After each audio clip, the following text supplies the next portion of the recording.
الحمد لله رب العالمين. الله آمين الله آمين الله آمين الله آمين الله آمين الله آمين.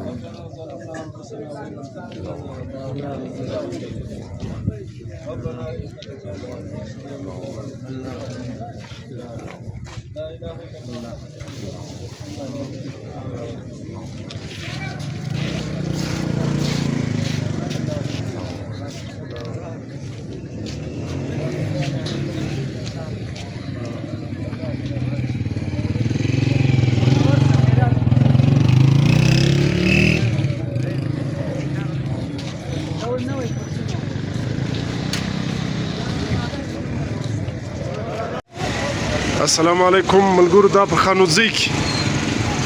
د چایو نوې کمپنۍ خلاص وله فیض الله ټي کمپنۍ خانوزۍ د بازار و جامع مسجد ته مخامخ پروپرایټر سي دی هغه تاج محمد کاکړ دی. دا زموږ ملګري د برشور کجې ویاله دغه نوې دکان یې نن خلاص کړي د جمعې پر ورځ. دغه د خانوزۍ مین بازار جامع مسجد ته مخامخ.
دغه زموږ ملګری حاجي رازق خان نن بیا ډېر ښه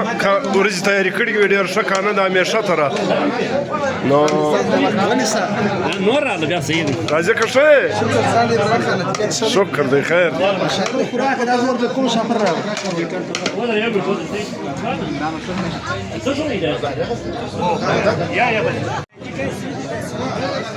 د نیوز ډېر شکریه ادا کوو ستا بازار ته چې کوم سہولیات ورکړي دي دا کوم خلک ستا د نیوز مطابق چې دوی ته کوم اطلاع میلاوي دا ډېره زورور مجلس دی، ډېره ښه خبره ده. دا دکان چې دی دا تام احمد صاحب دی زموږ ملګری انجکشن دی، نو د دوی سره دا کومې وچې شیدې د تورې پاڼې شنې پاڼې د هولسیل حسابه چاولې دي، دالونه دي، چولې دي، دا کوم وچې شیدې دي تقریبا دوی د کنټینر له حسابه راوي او سید ګرد پټه د مالونو ورکوي، کشن ته مالونه ورکوي. انشاءالله د دوی د کینې د مجلس دوی کوي مطلب چای بهترین شی دی پاڼې بهترین چای خو ریټ به په جمعواري ورکوي او سید ګرد پټه د کشن ریټ وګوري بیا وراسي چک کور ودان. أعوذ بالله من الشيطان الرجيم. قال الله تبارك وتعالى في القرآن المجيد والفرقان الحميد لا تلهيهم تجارة ولا بيع عن ذكر الله وإقام الصلاة صدق الله العظيم. مسلمانانو ولا ورونو در دنیا زندگی کاروبار شریعت نه دی منع کړی، بلکې شریعت چې منع کړی هغه محبت منع کړی. د دنیا ګټه حرام نه ده، د دنیا کارو کسب حرام نه دی، بلکې رسول پاک صلی الله علیه وسلم ته محبوب هغه کس چې د خپل لاس خورا کوي. خو رسول پاک صلی الله علیه وسلم قرآن کریم پر پیغمبر علیه الصلاة والسلام باندې نازل شوی دی. د کومې ورځې پورې پیغمبر علیه الصلاة والسلام وجودولو لغه بعد صحابه کرام تابعین تر نن پورې شته کوم دین روان دی قرآن او سنت د دې مطابق زموږ د خپل ژوندګي او د خپل کاروبار او خرڅول ورانیول جوړ شي. په دې آیت کریمه کې رب العالمین فرمایي لا تلهیهم ته دې غافل نه کړي ته دې مشغول نه کړي د څه څخه لا تلهیهم داسې تجارت داسې کاروبار داسې خرڅول رانیول عن اقامت الصلات عن ذکر الله و اقام الصلاه ذکر الله څخه مفسرین لیکلي دي وایي حلال رزق د ذکر الله څخه حلال رزق وایي مراد خپل کاروبار به په حلاله طریقې دو نمبرې به نه وي ملاوټ به نه وي پرون حدیث تیر څو موږ د ماپښین د لمانځه بعد چې کوم تعلیم دی پیغمبر علیه الصلاة والسلام د دوه خلکو ذکر وکړي پر یوه باندې د الله رب العالمین لخوا څخه د رزق دروازه خلاصېږي په بل انسان باندې د الله رب العالمین له طرف نه لعنت ویل کېږي دا دوه کم کسان دي و یو هغه کس دی چې د الله رب العالمین له طرف نه و ده ته د رحمت دروازه خلاصېږي بلکې په رزق کې الله خیر و برکات او فراخي ورته راولي هغه انسانان دي چې دا کم په خپل رزق کې په خپل کاروبار کې دی انصاف وکړي دی هغه صحیح استعمال کړي او دی هغه د نفع والا چې ځان لپاره کوم نفع غواړي هغه د بل مسلمان لپاره هم په هغه کې دا نفع غواړي دغه کاروبار چې دا اوس خلاصېږي شروع کېږي دعا او خیرات خو مقصد هم دغه دی چې زه یو چا ته ګټه و نفع ورسوم او که چیرې دا ګټه نه وي چې زه د ځان لپاره زیادت وکړم بل مسلمان هغه ته غاړه ونیسم او هغه وشکوم دا سبب د خیر نه ګرځي دا د اولاد لپاره ګټه نه ده دا د مستقبل لپاره تاوان دی او بیا پیغمبر علیه الصلاة والسلام فرمایي لعنت پر هغه انسان باندې چې حاکم ذخیره اندوزي کوي او دغه حدیث کې پسې راوړي دي ذخیره اندوزي و دې ته وایي چې یو شی عام طور چلیږي د خلکو سل په سله کې روزانه ورته ضرورت و حاجت دی د استعمال لپاره لما سره دا شی پروت دی زه دوکاندار یم په تایخانه کې مې شي په ګودام کې مې شي بل ځای مې پټ کړی دی ګراک راځي ورته وایم چې دا لما سره نشته او هغه شی وجود لري او دا موږ ورته د تاریخ لپاره چې په فلاني تاریخ دغه شی قیامت پیدا کوي دغه شی ګرانیږي په دغه نیت په دغه اراده باندې موږ دا شی پټوو دا شی لاندې کوو ورکوو یې نه نو په دې کې دوه تاوان راغله چې هغه د لعنت سبب ګرځي د لعنت معنا تفسیر روح المانی کوي چې د الله د رحمت څخه لرې کېدل نو چې سړی د خدای د رحمت لرې څخه تباس د خدای څو ورځو زندګي د عارضي زندګي د مختصره زندګي ده نو یو دروغ سبب د لعنت په درېمه سپاره سورت ال عمران کې نو دغه انسان دوه تاوانه وکړله یو تاوان یې دا وکړي چې دروغ یې وویل دا شی ورسره پروت وي و دا ګراک یې نه ورکوي د هغه تاریخ چې د ګرانۍ را روان دي هغه یې پټ کړی دویم نمبر یې ذخیره اندوزي کې راغلی محتکر دغسې الله په ځای حدیث کې راځي احتکار دغه خزانې کولو جمع کولو ته وایي په دغه نیت باندې چې بیا ګران شي او ځای خرڅ کړي بیا د حدیث په تشریح کې ورته لیکلي دي وایي هغه سړی هم په دغه لعنت کې داخل دی چې کله شی ګرانېږي دی خوشحاله سي او کله چې شی ارزانه سي دی خوابده سي چې دا ولې راکښته سو وایي دا هم په دغه کې داخل دی نو زموږ د دې کاروبار و د خرڅولو د رانیولو مقصد دا دی چې د الله بندګي مخته ده په پسې حلال روزي د ترمذي حدیث دی طلب کسب الحلال فریضه بعد الفریضه او کما قال علیه الصلاة والسلام اول د الله بندګي فرض ده په پسې حلال روزي فرض ده لکه څنګه چې په بندګۍ باندې اجر ملاویږي دغه چې په د حلال روزي الله دغه چې ودغه کاسب ته ودغه خرڅونکي ته ودغه رانیونکي ته الله دغه اجر او ثواب ورکوي نو د دکاندارانو د تمام مسلمانانو سره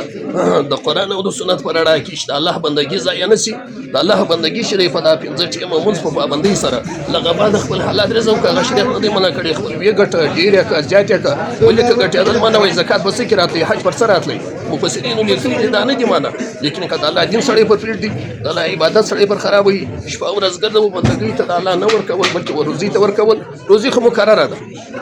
تفسیر ابن کثیر روح المانی قرطبی خازن مدارک دا ګردو مفسرین لیکلي دي 50000 کاله مخکې دا د روزي تقسیم شوی دی بیا د کال د 12 میاشتو په دا شی مبارک کې پیرس برابر سي لیلی مبارکه په سورۃ دخان کې راځي ځینې مفسرین دغه 15 د برابر چې دا اوس را نږدې دی ځینې تفسیرونه له دغه څخه هم لیلۃ القدر شپه کې چې کوم په رمضان راځي په سورۃ القدر کې روح المانی تطبیق د آیاتو تر مابین دا کوي چې د لیلۃ القدر او لیلۃ المبارکه په هرڅ په دغه کې را د 12 میاشتو تیار سي د انسان غم شادي خوب خوراک رزق زیادت کمی پریشانی خوشحالي د شب قدر په شپه باندې و ملائکه ته دغه رجسټر ور حواله نو د 12 میاشتو فیصله وسوله پرشتو ته حواله ولا وزو ته کده د خدای باندې په فریدم ماغه غول دغه مجوړه نیسو زیاته والی هغه چې الله راته مقرر کړی دا غدا نو ځکه چې هر مسلمان د الله بندګي خدا 15 ټیم خپل منځ په پابندي ورسره وساتي دویم نمبر له درواغو له دوکې له دو نمبر یې ځان وساتي دریم نمبر خورا وای چې کله کال پوراسو په کوم تاریخ ته دا شروع کوي پرغه تاریخ کې کال پوراسو حساب ورته وکړه دانه پر دانه حساب هغه پرځي حق سلويشته مر په یغه ځینې ادا کړ په سلويشته په کې ور په د فلکې په نیم زر دي حساب ورته کوي 400 راځي نو چې دغه شان ساتي غافل نه کی داسته عبادت او داسته بندگی او داسته زندگی دا به هم د دنیا خیر هم د آخرت خیر نو د دغه دپاره هر مسلمان هر دوکاندار نه دا و چې زما الله وجه څخه خلکو ته ګټه ور ورسېږي دا نه چې زه خلک وشکوم په دې کې به الله برکت وده ته ونستي د ده په مال کې د ده په عمر کې د ده په زندګۍ کې د ده په خرڅولو رانیولو کې لوی مقصد بیا دغه وي او دویم د 2 نمبرۍ څخه د الله نبي فرمایي صحیح مسلم کې روایت من غش فلیس منا و چا چې ملاوټ کولی د الله نبي وایي دا زما د امت نه دی چې دا زاړه ونه وي کمزوري وشه په لمکس اول او دې کې د ځان لپاره یو ګټه بلل د الله نبي فرمایي دا زما امت نه دی نو دا کاروبار موږ څه کوو دا ژوند موږ څه کوو دا خو د پېزو شپه ژوند موږ ځینې روانې روزانه جنازې دي د هر کور څخه مړی وتلی دی نو چې د خپل کور د مړي څخه چې عبرت وانخیستې اصلاح ونه سو نو د بل جنازې څخه سړی نه اخلي نو خپل زندګي کاروبار داسې د قرآن او د سنت په رڼا کې د الله بندګي کول د حرامو ځان بچول د الله نبي فرمایي تفسیر ابن کثیر لیکلی دي انس رضی الله عنه علی رسول الله صلی الله علیه وسلم ته د الله رسول ما ته دعا وکړه چې زه مستجاب الدعوا جوړ شم پیغمبر علیه السلام لنډه خبره ورته کوي دی ورته لنډه خبره کوي وای اتیب کسبک وای خپل رزق دی پاکه تصفیه ونفلونه نه غواړي وای خپل کسب دی پاکه رزق دی پاکه چې دعا الله پاک قبول کړي بیا دغه تفسیر ابن کثیر لیکلی دی وای یو غواله پیغمبر اسلام قسم خوري وای زما دی په هغه ذات باندې قسم چې زما سره د په قبضه کې ده چې یو غواله چا د حرام او خړل سلوي شي خدای نه المنس قبلې نه دعا نو چې په یو غواله باندې د سلوي شپو عبادت ځای دی نو چې ګرد کاروبار مو د حرام جوړ وسهاري لہذا خپل حلال کسب الله بندګي کسان سره غلي دي بس مختصره دعا ورته کوو الله دې د عمل کولو توفیق راکړي